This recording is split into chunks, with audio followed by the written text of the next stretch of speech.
Good morning, everyone. Welcome to the First Unitarian Society of Milwaukee. I'm Reverend Geenen McFeeters, and I'm honored to welcome you to our online worship service today. At First Unitarian Society of Milwaukee, we welcome people of all ages, races, ethnicities, histories, genders, sexualities, and bodies here. We welcome your mind, your heart, and your spirit. We welcome all that you are bringing with you and all that your heart longs to set down. During the COVID-19 public health emergency, all First Church activities have been postponed or moved online. Summer worship services are at 9 a.m. only and run through Labor Day weekend. We offer all ages religious education every Sunday at 10 a.m. online with pre-K and kindergarten at 11:30 a.m. Youth group meets on select dates throughout the summer. Sign up for the RE Weekly Update to learn more about ways to connect with families, faith, and community. You can find the links in your live stream chat now. Join us for a virtual coffee hour this morning after service, where we chat in small groups on video conference. You can find the Zoom meeting link in the live stream chat or the Friday announcements. Visitors and members are welcome. Bring your own coffee. You're also welcome to join me at Connect and Reflect this Thursday at 6 p.m. to 7 p.m. on Zoom. You can find the link in your announcements. Be sure to join our First Church Facebook group as another way to connect. The next Lunch with the Associate Minister on Facebook Live won't be until July 27th. I know, we just got started, but there are a number of other Monday things happening that I must attend to. You are also invited to drop in to our poetry contemplation group at 9 a.m. Wednesday mornings with Lynn Jacoby, our membership development coordinator, and also game nights on Thursday evenings. You can find those links in our announcements. Once again, I'd welcome you to our worship service this morning by inviting us to repeat our mission statement. Please repeat after me. We gather to nurture the spirit, engage the mind, and inspire action.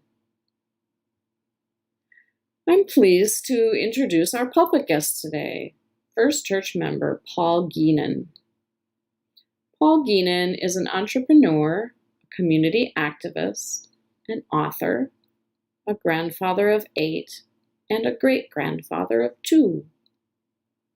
Paul is the author of 4 books: Milwaukee's Bronzeville, 1900 to 1950, Schuster's and Gimbel's, Milwaukee's Beloved Department Stores, Sherman Park, A Legacy of Diversity in Milwaukee, and Civil Rights Activism in Milwaukee, South Side Struggles in the 60s and 70s.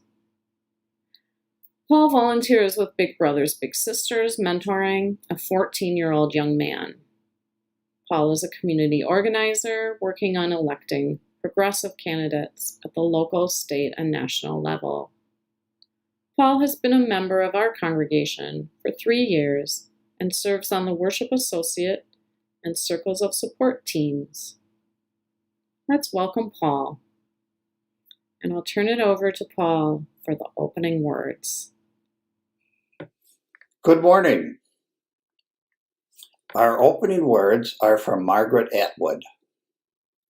Water does not resist. Water flows. When you plunge your hand into it, all you feel is a caress. Water is not a solid wall. It will not stop you. But water always goes where it wants to go, and nothing in the end can stand against it. Water is patient. Dripping water wears away a stone. Remember that, my child. Remember, you are half water. If you can't go through an obstacle, go around it. Water does. Let us now watch Reverend Jennifer light our chalice in our beloved sanctuary.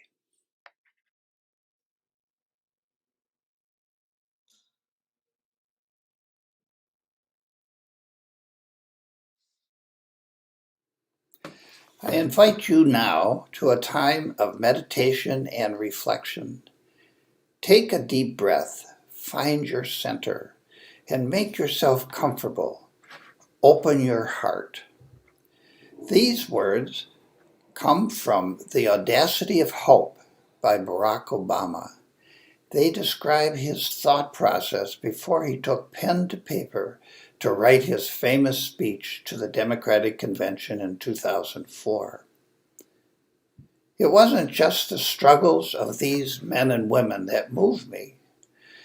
Rather, it was their determination, their self-reliance, a relentless optimism in the face of hardship. It brought to mind a phrase that my pastor, Reverend Jeremiah A. Wright Jr., had once used in a sermon, the audacity of hope. That was the best of the American spirit.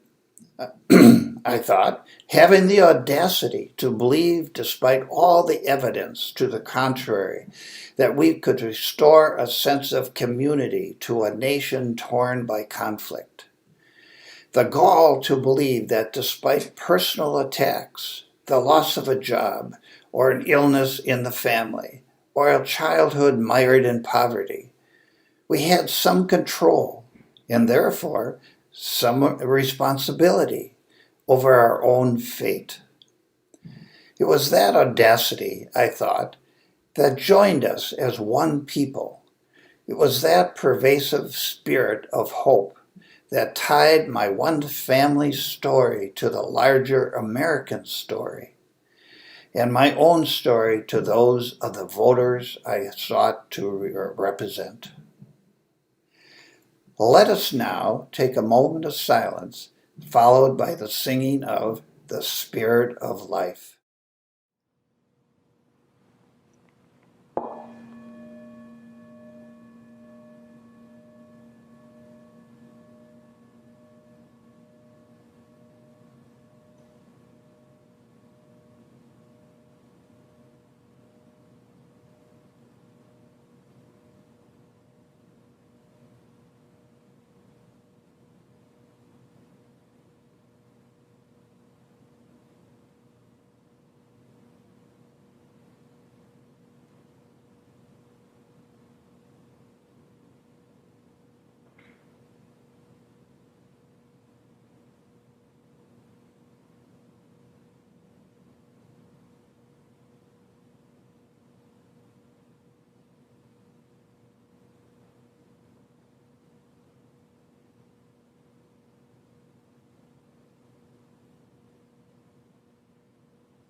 A few years back, I started classes at Marquette University in pursuit of another degree and to fulfill a dream.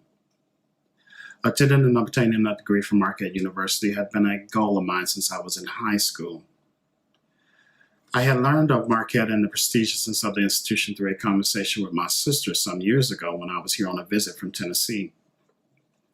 My sister advised that the University of Wisconsin-Milwaukee may be a more obtainable choice, as there are not many African Americans who attend and graduate from Marquette University. Still, I felt that it was a worthy goal to someday graduate from the institution. In a call to my mother around the time that I had started classes, I told her about my new journey in education. I did not feel that my mother would have much of a reaction for why I was going back to school, and much less that it was Marquette. It was to my surprise when my mother responded enthusiastically when she heard that I was attending Marquette. She started to tell me that she remembered Marquette from when she lived in Milwaukee in the 50s. She remembered that in 1952 she was a nurse at Milwaukee Hospital and later moved on to St. Anthony's Hospital and later to St. Joseph's on Burleigh Street. She said that she remembers that many of the nurses would attend the nursing program at Marquette University and come to work at the hospitals in the area. She would not have had the means or opportunity to obtain a nursing degree from Marquette University at that time, but she had great regards for many who did. My mother lived in Milwaukee from 1952 to 1967 before she moved back to Tennessee, where I was born. She has shared many stories of her life in Milwaukee over the years. She and her sister moved up to Milwaukee together. They rented a room from a cousin of theirs until they eventually moved into their own place and began lives of their own.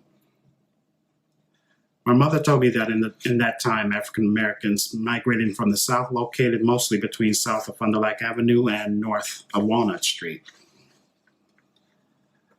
They lived on 21st and Clark Street. They joined other family members that had migrated up from Tennessee to find work and a different way of life.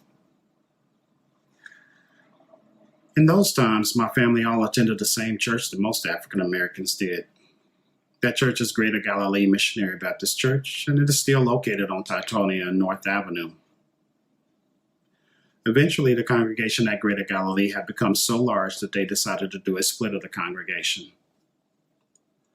This split was between Greater Galilee and New Covenant Baptist Church on 38th and North Avenue. To this day, we still have family members that attend both churches. My mother was not involved with the fair housing marches or civil rights protests in that era. I once asked her what type of people lived in the neighborhood before we moved in. She said that it was an interesting thing that many German immigrants came over to that area. She remembered several family members of theirs would come over together and would all stay peacefully in one household. After about a year, she said, they would move further north. She commented that those immigrating over could live tax-free for 1 year, a luxury that was not afforded to those who migrated from the South. After high school, I moved to Milwaukee. At that time, I did not know much of anything about African American life on the north side of Milwaukee. However, I have learned much of the history from the elders who were around and involved in some of Bronzeville's true history.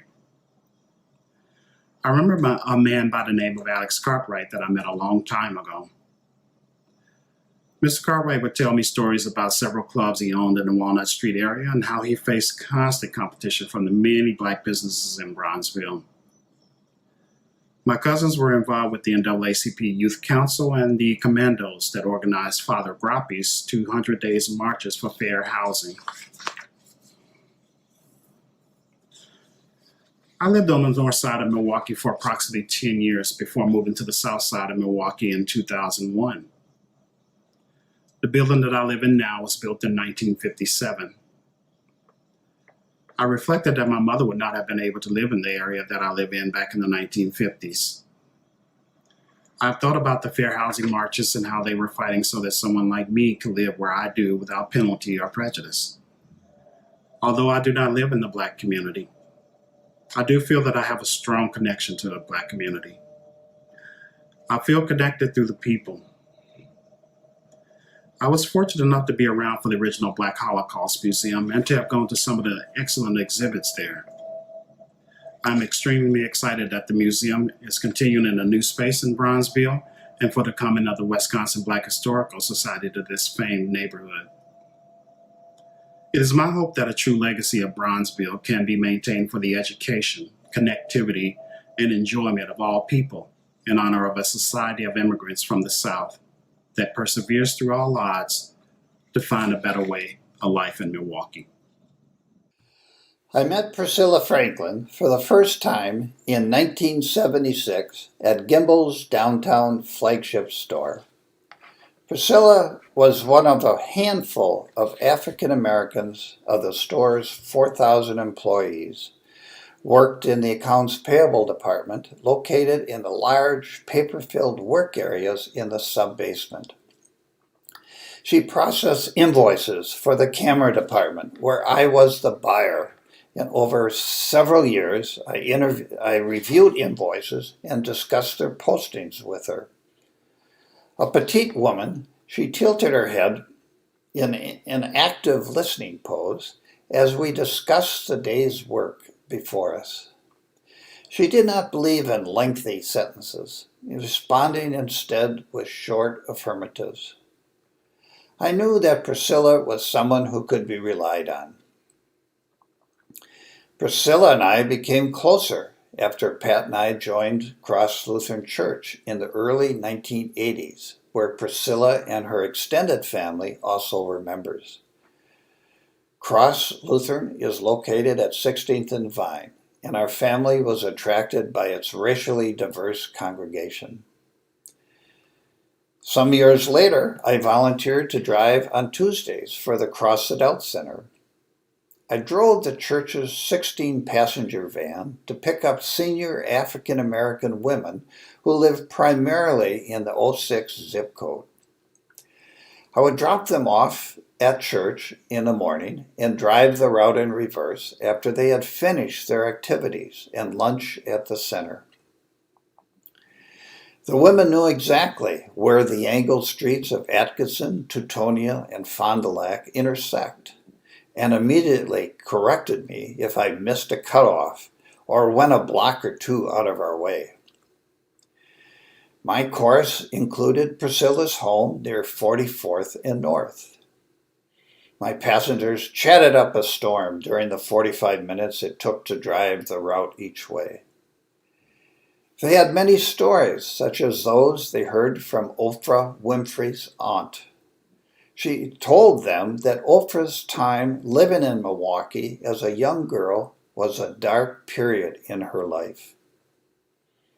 Each of my women passengers had their own personal stories, no less interesting than Oprah's, and I wanted those stories to be saved.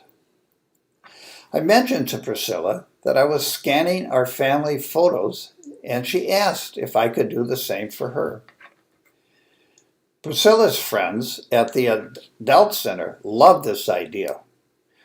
One Tuesday in January, I set up my laptop and scanner in Cross's Fellowship Hall and scanned photographs that the Adult Center members brought to me. Each scan took 5 minutes or longer to complete, so I had lots of time to listen to the stories that went with those photos. I shared my appreciation of those stories with my friend Marty Hintz, a professional writer. He encouraged me to submit a book proposal to Arcadia Publishing, a firm that specializes in local photographic histories. In February of 2006, I received an email indicating that my proposal for Milwaukee Bronzeville was accepted. I had to come up with an introduction, 8 chapters, and 125 photographs by May, 3 months away. Bronzeville boundaries in the 1930s were from 3rd to 12th and Highland to Walnut. It was segregated and crowded, but was remembered as a good place to grow up. Times were hard, but the community was tight. The term Bronzeville was coined by the Chicago Defender an African-American newspaper published in Chicago and used to define their own neighborhoods in their own terms. Reuben Harpole, known affectionately as the mayor of Milwaukee, Bronzeville, was an important source for my book. He had promised a dying friend that he would make sure that the story of Bronzeville was told. We had lunch together often, where he gave me a steady stream of names, phone numbers, and addresses, all from memory.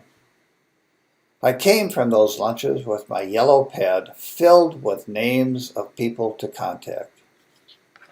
I was pleased that Reuben wrote a positive introduction to my book. Many in the African American community had strong feelings about how their history should be written, and rightfully so. Howard Fuller asked that my book be written without rose-colored glasses, and a woman from St. Mark's AME suggested that the book be positive. I had a fine line to follow. Next, I offered to scan photos at the Clinton Rose Senior Center, where my efforts were met with suspicion. "What are your qualifications?" I was asked. My response was that I wanted to preserve this history. Although I did not get any photos at the Rose Center, I did meet 10 people eager to tell their stories, and they gave me names of other people to interview. I felt pressure about the publisher's deadline and the responsibility of telling other people's stories. Starting with the leads I got from Reuben Harpole and the people at Rose Senior Center, I began visiting elderly African Americans in their homes. I sat down at their dining room tables, set up my equipment as they pulled out their family photo albums from their break fronts. As my scanner hummed away, I interviewed elders of the community, recording their stories. Given their ages, we shared a concern that their photos would be misplaced and their stories lost. By the time I was up against my publisher's deadline, people who heard about the project were eagerly offering me their stories and photographs. Many of those stories stand out in my memory today. Our July theme is character. One definition of character is what other people can see about who you are. I would like to share 3 stories of individuals whose lives I believe reflect character, as each of them chose their own path.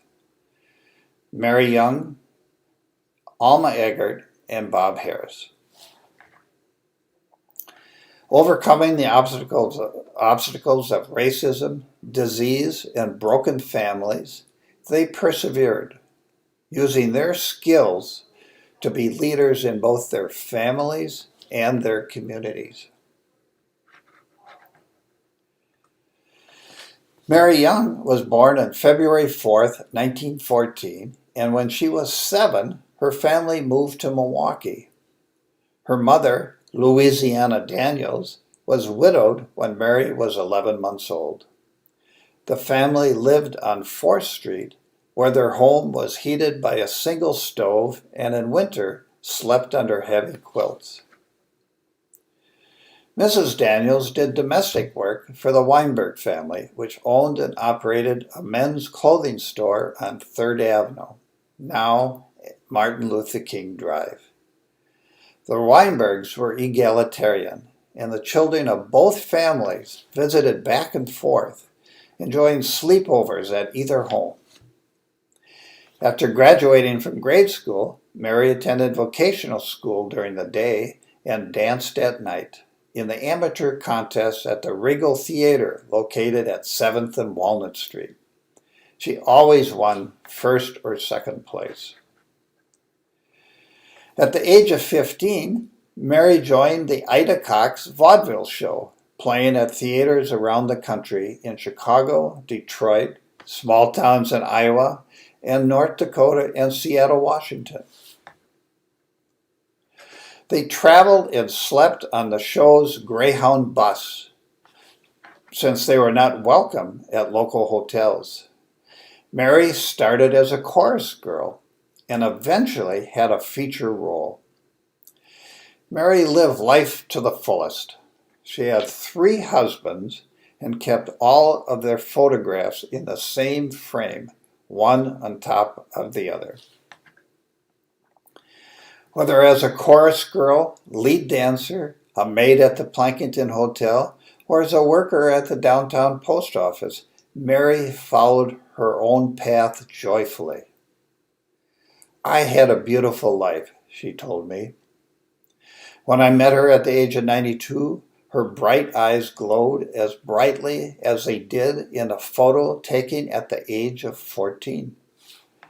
She greeted me with a warm smile on every visit. She died on June 9th, 2007, at the age of 93. I had the honor of attending her funeral at St. Martin de Porres Catholic Church, where I joined her family, friends, and neighbors to reminisce about her life. Another person with memories of Bronzeville entertainment scene was Alma Eggert. Alma lived on 7th Street, on the same block as a popular Bronzeville nightclub. She was married to Hal Robbins, who led his own band. They traveled a Chitlin circuit in their Alice Chalmers bus, sitting up in their seats. They were such a hit in small towns in North Dakota that the audience pulled guns and demanded that the band continue playing all night and into early morning. When we were members at Cross, Alma was in her 80s and was a respected elder of the church. She always sat unobtrusively in the same pew, 4 rows back on the lectern side of the sanctuary. The light of the sun through the stained glass windows would make a halo of her wild, uncultivated hair that a comb could not manage. At Cross's congregational meeting in June of 1983, members had an animated, emotional conversation over the acceptance of gays and lesbians. Members raised in more conservative African American congregations cited biblical references against the motion, threatening to leave. Alma slowly stood up, stooped, hanging onto the pew for balance, and spoke about the need to accept everyone. This was a pivotal moment. The objections died and the motion passed. Robert Harris' father worked all week in a foundry and on the weekend worked as a chef at 10 Chimneys, making soufflés and torts for Alfred Lunt and Lynn Fontaine's parties. Bob and his brother Nate and James were raised at the Milwaukee County Children's Home because their father contracted silicosis and their mother had Parkinson's disease. When Bob was at Lincoln High School, his white school advisor discouraged African American students from attending college. Instead, Bob took a typing class, which worked out well for him since he was a clerk typist in the U.S. Army at the end of World War II. In 1946, the Army was still segregated. Bob related that it was strange to be in Japan and Korea, representing his country, where the people saw his entirely black unit and asked, "Where are the white soldiers?" Bob was embarrassed for his country. Bob was a member of his unit's boxing team. Membership was competitive, and only the top boxers were selected. Boxing tournaments enjoyed large audiences with heavy betting. During the first 3 nights of a match, the African American soldiers fought each other, and the last standing African American then fought through the entire card of white boxers for the title. On July 4th, 1946, 74 years ago, as of yesterday, before 35,000 people, Bob knocked out the Army's welterweight champion of the Pacific Theater in 2 rounds. The odds were so long that a lucky gambler left with $80,000 that evening from Bob's win. After he was discharged, Bob returned to Milwaukee, where he was greeted by a promoter with a long black limousine parked at the curb. Bob did not go professional. Instead, on his father's advice, he applied to UW-Milwaukee. He was turned down because of his race, but persevered and was finally accepted. He had a long career in education, serving as a school principal, a member of the Milwaukee Police and Fire Commission, and working tirelessly as a volunteer coach serving youth in our community. I started this project because I heard the inspiring story of people from the Bronzeville community and wanted to make sure their narratives would be heard. After hearing all these stories, I published my book in August of 2006. Today, African Americans in the Milwaukee community often approach me and share that one of their family members is in my book. Since then, others have expanded on African American history in Milwaukee. My interview notes and photographs were used as source materials in Sherry Williams Pannell's first stage production of Welcome to Bronzeville and Channel 10's special Remembering Bronzeville. This is a history that must continue to be told, as it is a celebration of our common humanity. Of course, not all the stories I heard were positive. I heard stories of lynching, job discrimination, and police violence. One family member tells a story of their great-grandmother who saw her older sister carried away by a slaver. I heard stories of deep, wounded injustice that continue to be felt generation after generation. History continues to unfold, and courage and character continues to inspire us. Today, we are seeing the impact of systematic racism in the uneven impact of the pandemic on African Americans, in attempts to disenfranchise Black voters, and in a deeply flawed criminal justice system that incarcerates and murders African Americans. Referring to Black Lives Matters demonstrations, Reverend Jennifer said in her June 19th email, "This is a history-changing moment, and our faith calls us to support it." Let us at First Church listen to these stories, display our character, and let others see who we are. Good morning. My name is Dale Skaggs, and I invite you now to join in a spirit of generosity. We know this coronavirus pandemic is affecting our members in many different ways, but for those of us who can give right now, it is more important than ever to share our resources with people who have been harder hit by the pandemic. Our church supports members and friends of our congregation spiritually, emotionally, and materially, and supports people in Milwaukee through our relationships with our community partners. Your pledges are the foundation of our congregation and the core of our spiritual practice of generosity. In addition, we are grateful for non-pledge gifts from folks who appreciate our online ministry and are benefiting from it.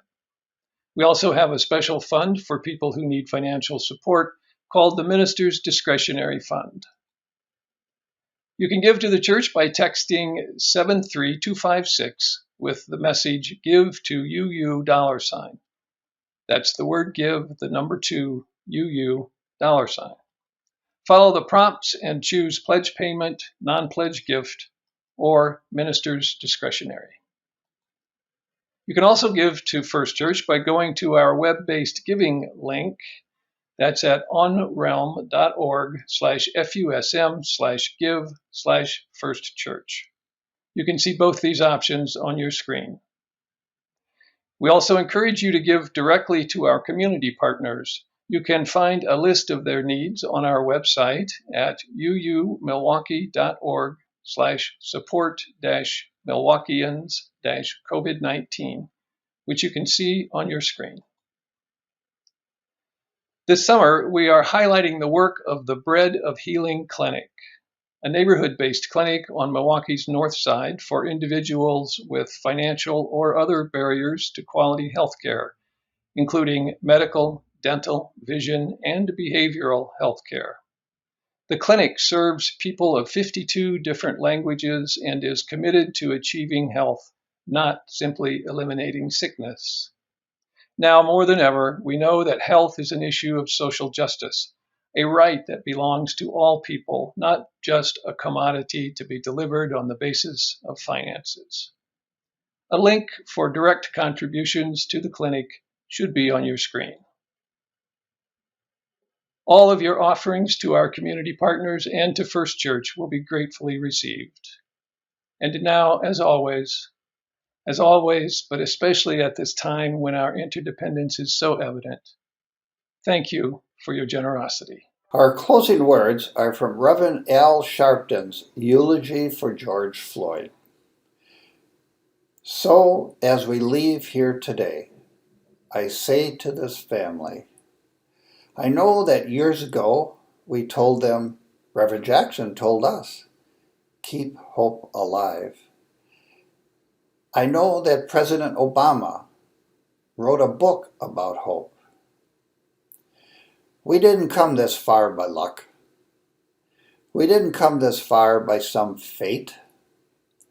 We come this far by faith, leaning on the Lord, trusting in His holy word. He never failed me yet. Let us now watch Reverend Jennifer extinguish the chalice in our sanctuary, followed by Swing Me Happy by Crain.